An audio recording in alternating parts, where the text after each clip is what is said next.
emas masih kekal relevan. Sebelum tu boleh follow dan share video ni untuk rujukan akan datang.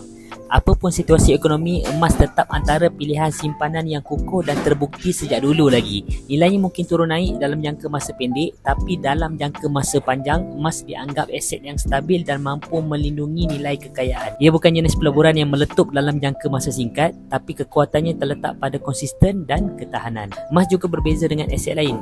Ia tidak boleh lenyap begitu sahaja, tidak terikat dengan prestasi sesebuah syarikat dan sentiasa ada permintaan di seluruh dunia. Sebab itu walaupun berlaku krisis ekonomi, inflasi atau kejatuhan mata wang, emas masih kekal relevan dan bernilai. Hakikatnya emas mungkin tidak menjadikan kita kaya dalam sekelip mata, tapi ia sangat berkesan untuk memastikan apa yang kita simpan pada hari ini masih bernilai pada masa akan datang.